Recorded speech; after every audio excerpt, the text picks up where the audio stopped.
in the Ivy League now. Everybody had to take the SAT. You don't have to do that anymore. And we never had people. It was politically correct, but we never had people looking over our shoulder. We never had students that would report us for untoward language or unwoke language, or we never had a dean call us up and said, "You're late on your diversity statement." And so it's inviting a level of corruption that's, the corruption of this system is just, because we have these people who are writing these statements, and I've seen them, and I mean, it's tragic, if not pathetic, where they're saying, and when I was 8 years old, I sat on a bus with people who weren't white, or on the other hand, when I was 15 years old, somebody called me a name, and ever since, I've been cognizant of the racist nature of America, and none of this has anything to do with being able to teach a classical language or build a bridge or design a coding system. And it's going to have consequences if it hasn't already. I think it already has. Well, I know that in the UCAL system that 75% of applicants for junior faculty positions have their applications rejected on the basis of inadequate DEI statements before their research dossiers are evaluated. And so here I guess is the optimistic side. So tell me what you think about this. So I'm involved in two new university enterprises. One's at Ralston College in Savannah. We're trying to build a humanities research or humanities institute there. And we had our first class this year, and that went extremely well. Very, very carefully selected students. We had an applicant pool of 1,000 so that we could choose 25 students, and we screened them in every possible manner and had a bang-up class. And so that's sort of a bricks and mortar institution, and we'll see how that goes because that's complicated. But I'm going to start an academy. My daughter's working on this in November. We've got about 30 professors on board now, called the Peterson Academy, and we hope to drive down the cost of a bachelor's degree. We'll start with the humanities and the social sciences to $4,000 in total. Now, it's hard to replicate the social element of university, and that's a huge part of university, is the new peer group and the people you meet and all of that, and the apprenticeship element. It's hard to virtualize that, but when I hear the sorts of things that you're talking about, then what leaps to my mind in some part is market opportunity.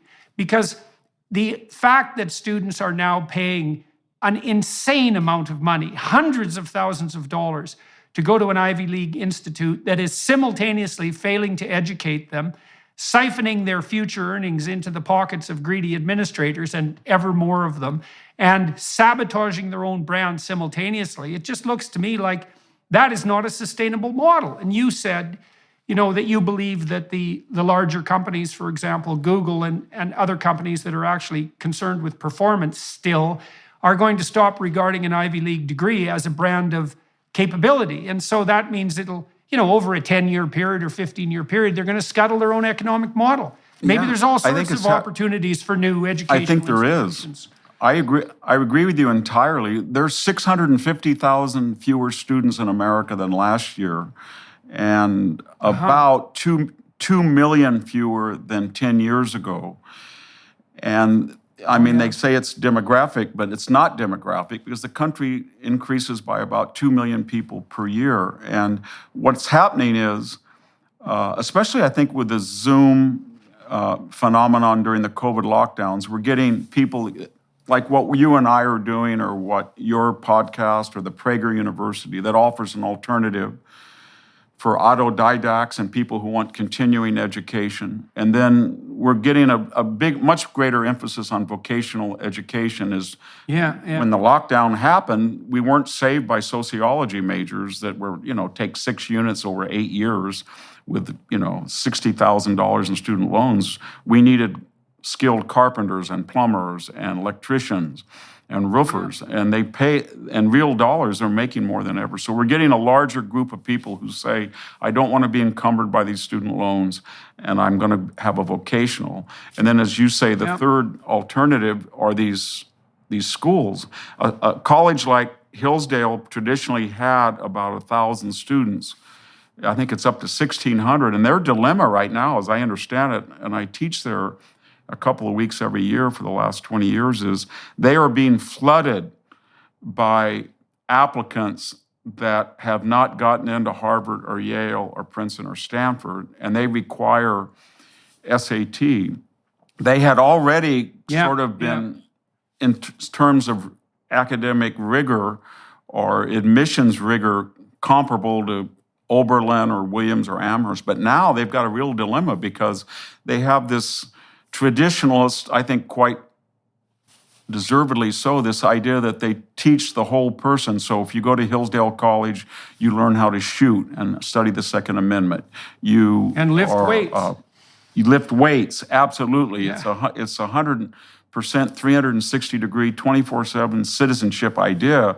But when you bring all of these people in that are now looking at a Hillsdale because it is meritocratic and because it has high standards, but many of them are not in any way conservative. And so what do you do if you're Hillsdale when I think they are interviewing them, and you mentioned it, that's why I thought it was fascinating that you're interviewing their applicants. They're interviewing 95% of the people that are applying, and they have to now. Well, they have a code of honor that they enforce quite rigorously at Hillsdale. And, we're also in discussion with Hillsdale with regard to potential accreditation for these online courses, because I really like the Hillsdale model. And, here's something to think about, too, on the technology front. So, I spent a lot of time analyzing the relationship between psychological testing and productivity and creativity across the lifespan. And so I know a fair bit about that, I suppose. And one of the things I did learn was that part of the reason the universities have their degrees are valuable is because they were very careful in terms of meritocratic admission, and they also have a hammerlock on accreditation. And so once you have an MBA, obviously you're accredited as an MBA graduate from a given school. And that means you had a certain peer network and a certain level of intellectual proficiency even to get into the program, certain degree of conscientiousness to rigorously pursue the program and pass it. So the value in the universities, in large part, is nested inside the accreditation. Now you could imagine, and I don't think this is technically impossible, you could imagine a system of blockchain accrediting tests that would be freely available to people. I would do this on a for-profit basis, but so that if you wanted to claim Bachelor of Arts equivalents with regards to your knowledge of the humanities, that you could take a set of objective tests that couldn't be mucked about with by administrators and gain your proxy by that manner. So imagine this. It's an enterprise that I've envisioned and we're pursuing at the moment. Imagine I could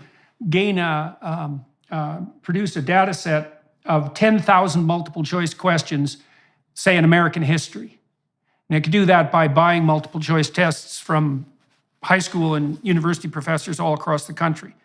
Okay, now we'd have to administer them to several thousand people, and then we could analyze each question with regards to its accuracy as a predictor of general knowledge domain. You can do that. You can rank order them.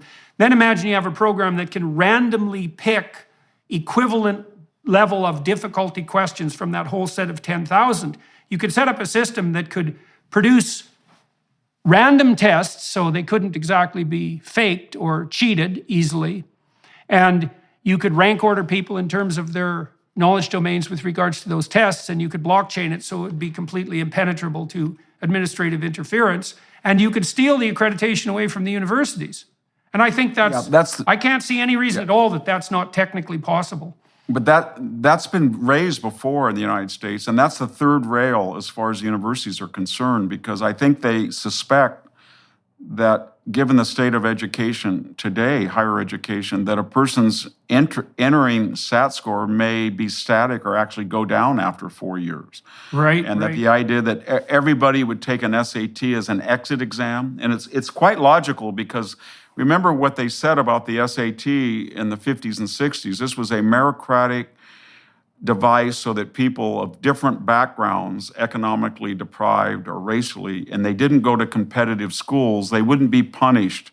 So even though they got they got A's, Harvard would say, well, you got A's from Fresno, but it's not the same as St. Paul's. And then they answered back and said, but we took the